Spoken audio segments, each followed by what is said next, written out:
Clock needle had been stopped at same second for months. Tick. Sound didn't continue. Inside that house, time didn't pass like outside. Each wall had swallowed Clara's life, and frozen exact instant when she lost everything she knew as home.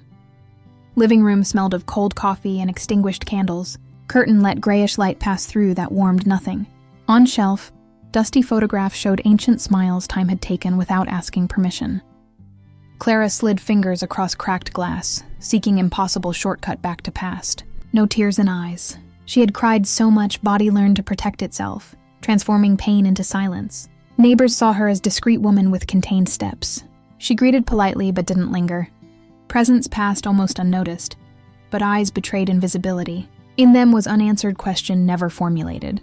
Clara lived immersed in rituals, made bed with military perfection, as if each sheet could hold edges of sanity. Prepared coffee but rarely drank to end. Lit candle at same hour every day before hidden photo frame. These weren't habits, they were trenches against void. Hallway creaked under steps, smell of dampness mixed with coffee. As if house breathed memories it wouldn't release. Calendar remained on previous month. She spent minutes in rocking chair, motionless, listening to wood creak. Movement rocked thoughts, ancient voices, memories, faces existing only in deepest mind. Sometimes fell asleep there, exhausted from bearing absence, never giving truce. In backyard, knelt before withered flowers, watered each plant with maternal delicacy, speaking in whispers. Somehow plant survived, resisting only to accompany her in silent wait. But waiting was what disturbed. Clara didn't seem only mourning, seemed waiting. Eyes fixed on window didn't look at void. Searched for something, signal, arrival, perhaps forgiveness. That mystery made her impossible to ignore. She carried secrets so deeply guarded even silence knew to respect. That secret would come to light, dragging everything she built to stay standing. That morning, Clara continued ritual. Coffee cooled on table. Candle flickered and silence filled corners. Everything seemed predictable until sound arrived. Discreet noise, almost imperceptible, as if someone brushed wooden door. Clara paralyzed. Thought imagined it, but sound returned. Insistent scratch, slow. Heart accelerated. Months since anyone approached without warning. Second noise clearer. 3 dry knocks, spaced. Visitor wanted to be heard but wasn't in hurry. Body shuddered. Wasn't expecting anyone, yet sound was there. Breaking silence she learned to bear. Walked toward door with short steps. Floor creaked, betraying hesitation. Trembling hand on cold handle. Thought about not opening, but insistence didn't leave exit. When door opened, cold air entered. On threshold was brown envelope, wrinkled, no sender. Nobody on street, only wind-stirring leaves. Slowly crouched and picked envelope. Rough texture provoked chills, loaded with electricity. Quickly closed door, leaning against it, catching breath. Remained motionless with object weighing more than should. Kitchen table became stage. With careful movements opened flap, and took out sheet folded in half. Fresh ink smell betrayed recently written. Words scribbled by hand with strong strokes only said, "You don't know whole truth." Stomach contracted. Paper slipped from hands to floor. Heartbeat in ears drowning sound. That brutal phrase brought back buried questions. What truth? Who wrote this? Why now? Rose and walked in circles. Walls seemed narrower, wanting to swallow her. Touched portrait seeking answer, but frozen smile returned, only cracked reflection. Mind shot opposite directions, fear of being watched, confusion, anger. Stronger than all was sensation's safe world she built. Fragile castle of silence had collapsed. That night couldn't sleep. Note and drawer seemed to beat like living heart. Each creak, each wind knock made her wonder if someone watched. Felt pursued by invisible eyes, yet in deepest anguish something unexpected born. Spark of necessity. Perhaps time to seek answers. Perhaps paper wasn't just threat but summons. Didn't know if wanted truth but understood no longer had choice. Time of stopped clock had ended. What city are you watching this video from and what time is it? By the way, if you're enjoying my videos, I'd be so happy if you could subscribe to my channel and like this video.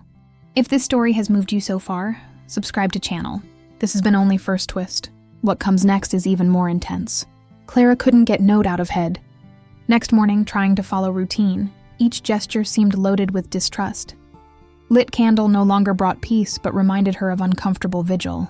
Coffee, once ritual of resistance, now had metallic taste, as if betraying nervousness infiltrating veins. It was then she noticed something that wasn't there before. On iron fence caught between bars was piece of dark fabric, as if someone had leaned or grabbed to observe house. Fabric, damp from dawn dew, stirred slightly with wind. Clara approached slowly, feeling throat closing. Touched fabric and shiver ran down spine. It was still warm. Heart accelerated. Had whoever left note returned? Had they never left?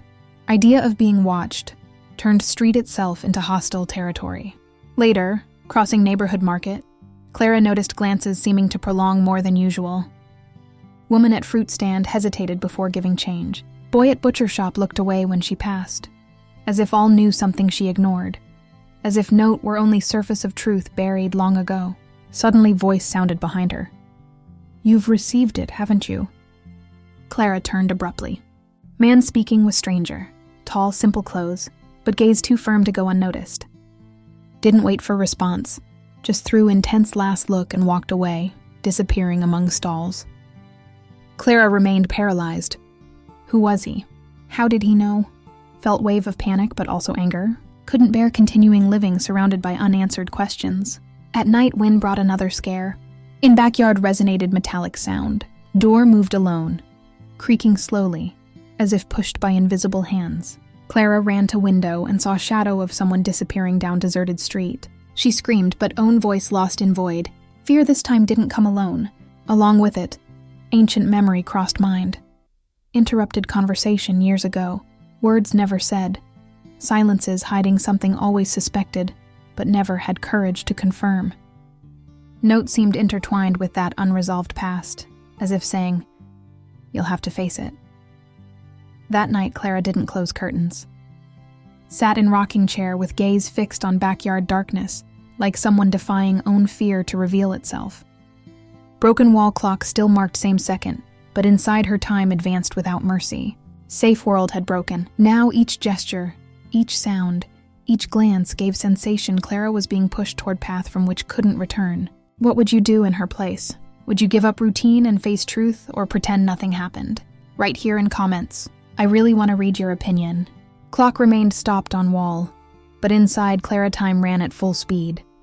In recent days, each house detail seemed to conspire against her. Note: cloth on door, shadow on street. Now sensation of being watched had become certainty. That night, while candle flame oscillated before photo frame, metallic noise broke silence. Main door bolt moved alone. Clara's blood froze. There was someone there. Holding breath, walked slowly toward hallway. Floor creaked under feet, betraying each step. Handle turned slowly, and dry click resonated like thunder inside house. Door opened. Clara felt heart accelerate. Man's silhouette cut against dim street light.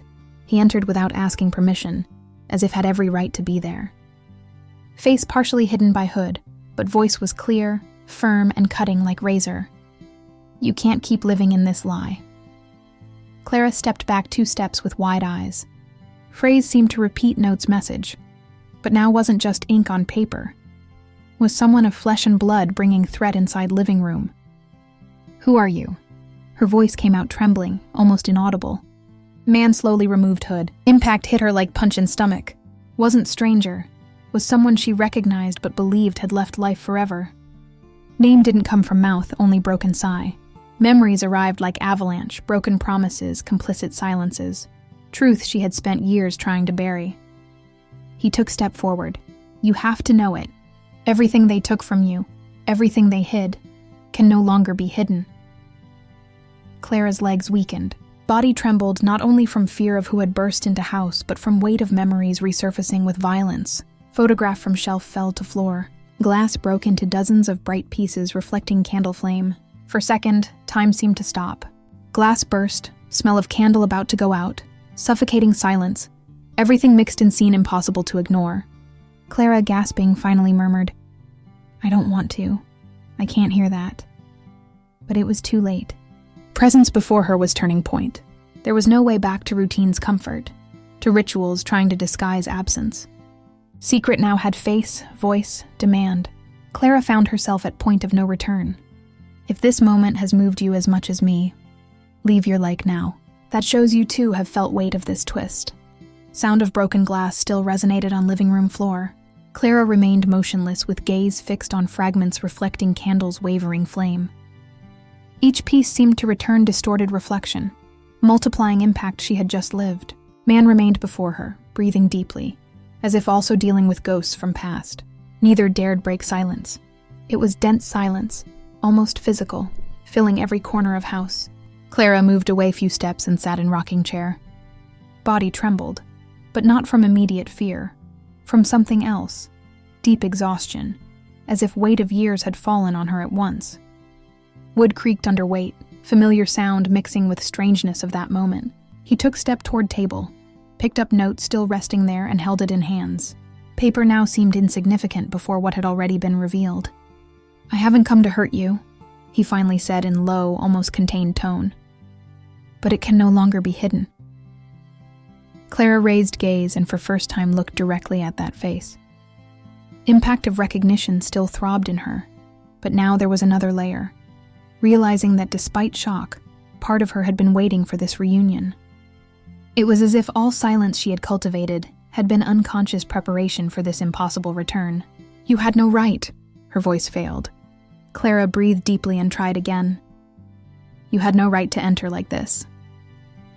Man didn't respond, just left note on table and moved away, respecting space. Following hours became eternal. He remained seated in silence on living room sofa while Clara rocked slowly in chair, with gaze fixed on candle flame resisting to go out. There were no more questions or explanations, just hard presence of someone bringing past that could no longer be ignored. Dawn arrived, bringing pale light. House, once plunged in absence's silence, now carried new tension. It was no longer void, but uncomfortable presence of truth lurking. Clara rose slowly, picked up broom and began collecting glass pieces scattered on floor. Each click under bristles sounded like silent confession. Lifting one of larger fragments, saw own face reflected there, split in three. It was in that instant she understood. It wasn't just photograph that was broken. It was her.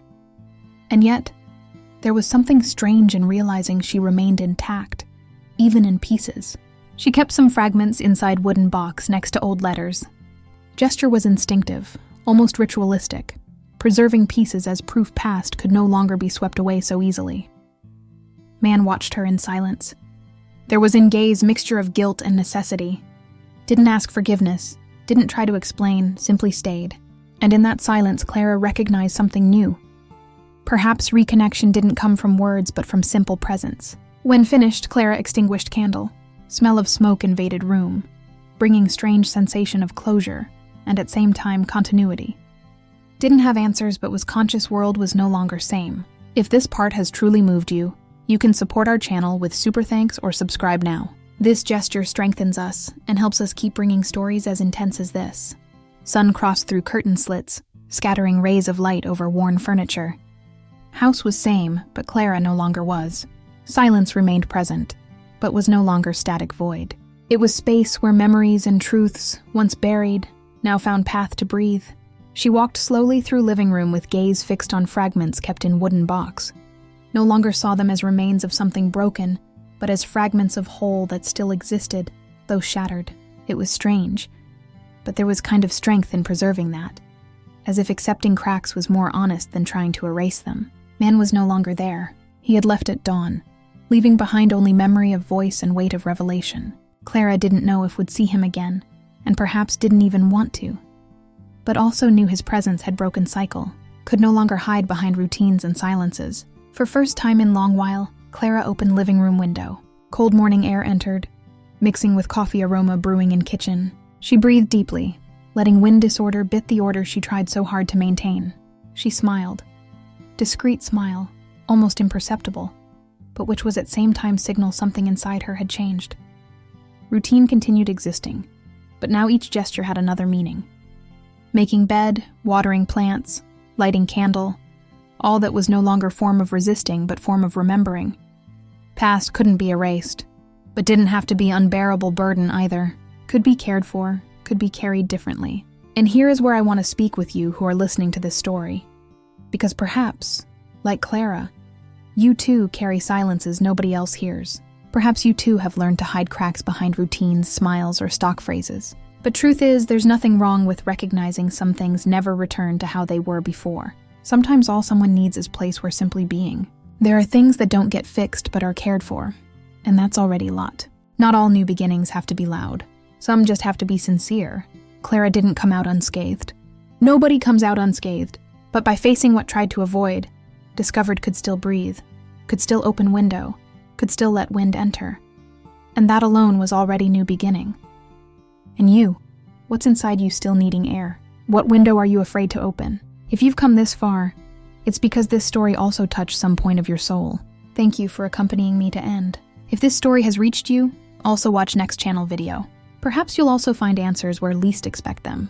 Days following Man's departure were marked by subtle but significant changes in Clara's daily life. She continued waking at same hour, but now mornings had different taste. Coffee she prepared was drunk slowly, savored, as if each sip carried meaning transcending mere routine. She no longer rushed to light candle before portrait, sometimes let morning pass without that ritual, and strangely, didn't feel guilty about it.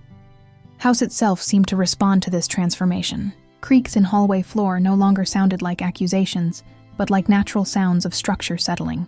Dampness smell, once oppressive reminder of stagnation, now mixed with fresh air entering through windows, Clara began opening more frequently. Even stopped clock on wall, though still marking same frozen second, no longer seemed ominous symbol but simple broken object awaiting repair, or perhaps acceptance.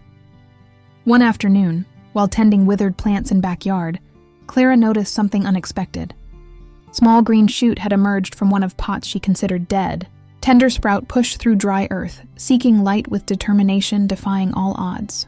She knelt before it, tears suddenly filling eyes. But these weren't tears of grief or despair. Were tears of recognition, understanding even in apparent death. Life insisted on finding way. That small shoot became silent companion to her transformation. Each day she checked its progress, watering carefully, speaking to it in whispers as had always done, but now words carried different weight. Were no longer pleased to pass to return but quiet conversations with present. Acknowledgements of small miracles happening when we dare to keep going. Market visits also changed. Woman at fruit stand who had hesitated now greeted her warmly, as if sensing something shifted in Clara's energy. Boy at butcher shop met her gaze directly, offering genuine smile. Even neighbors who had watched her with mixture of pity and curiosity now nodded respectfully, perhaps recognizing courage it takes to continue standing after being broken. But most significant change occurred in how Clara related to memories. Box with glass fragments became something she visited intentionally rather than object avoided. Would open it, touch pieces carefully, remembering not just what was lost but also what had been beautiful before breaking. Began understanding preservation of fragments wasn't about clinging to past, but about honoring it. Acknowledging it shaped her without letting it define her completely. One evening, as she sat in rocking chair watching sunset through open window, Clara made decision. Rose with determination she hadn't felt in months and walked to small desk in corner of living room. From drawer pulled out stack of blank paper and pen, items untouched since before everything changed. Her hand trembled slightly as uncapped pen, but she steadied it, breathing deeply, began to write. Words came slowly at first, hesitant, like someone learning to walk again after long illness.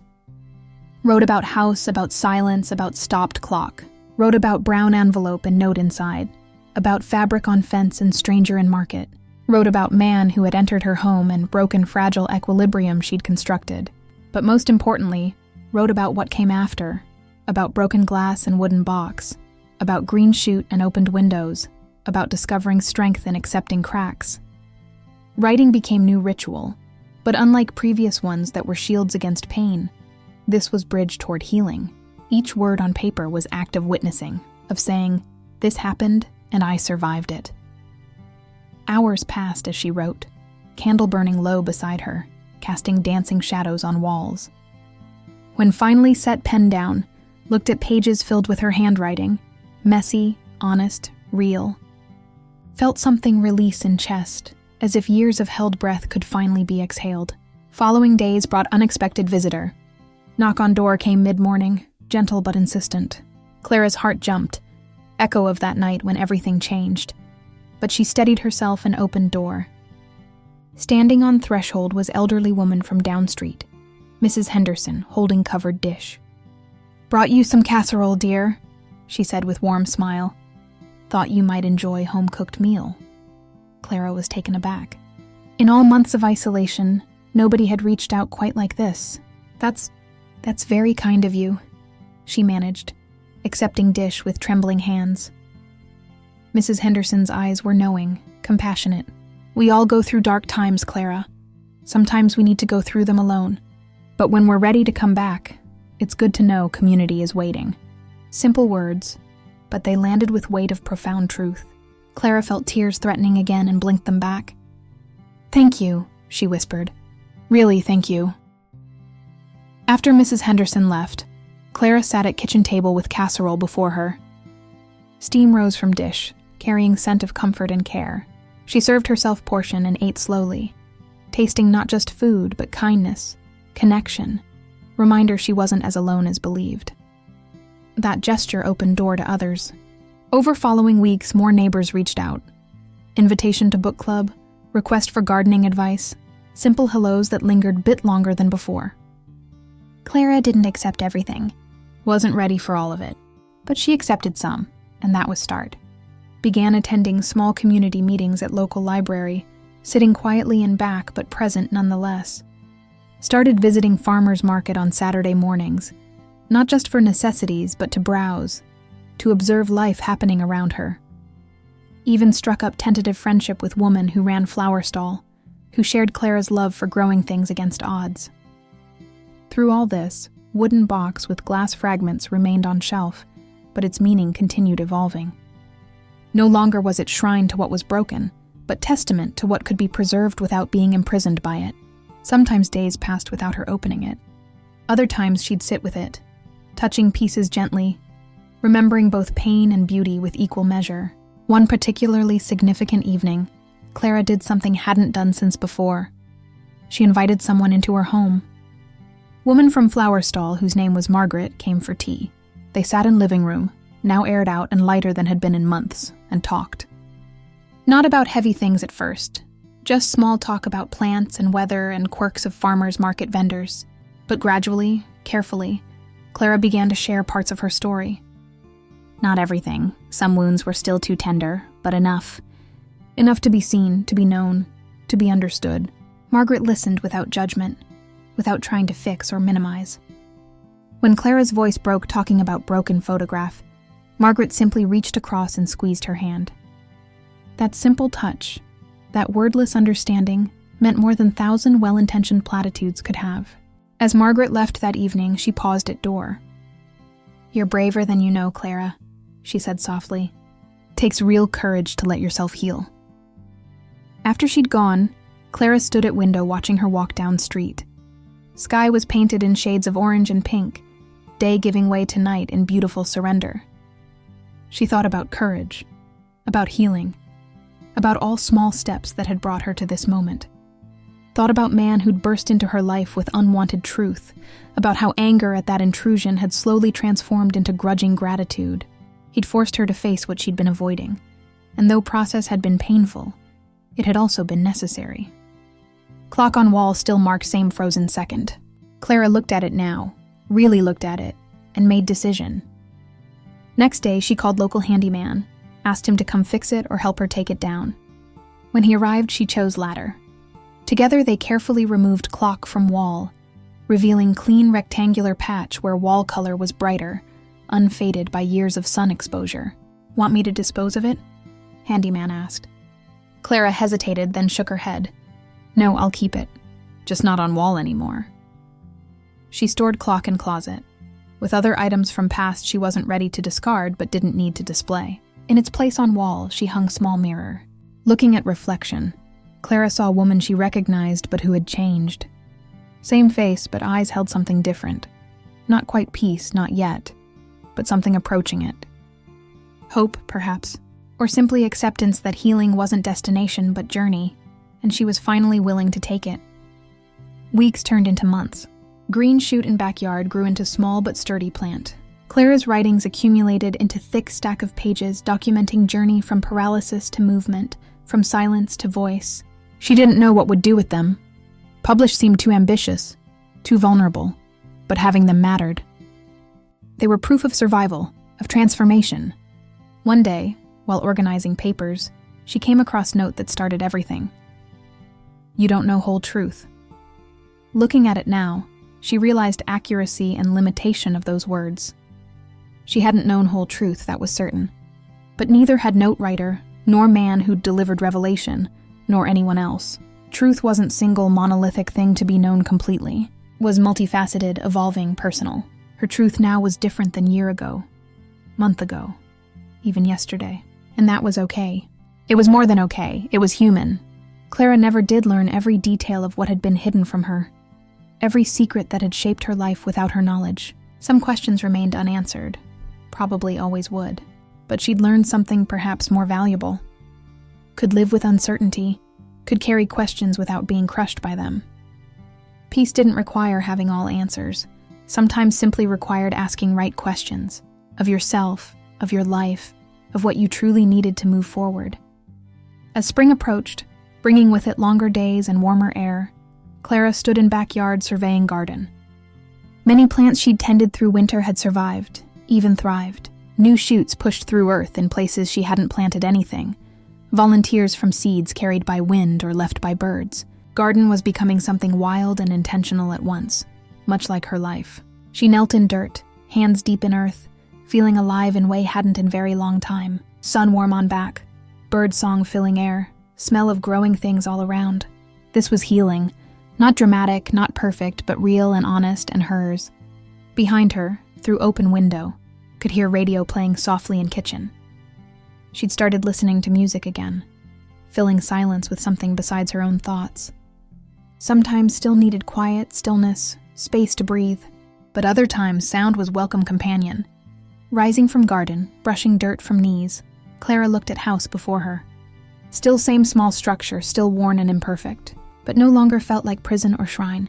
Felt like home, complicated, flawed, real home where woman was learning to live again, not just exist. And that, she thought as she walked toward door, that was enough. More than enough, it was everything.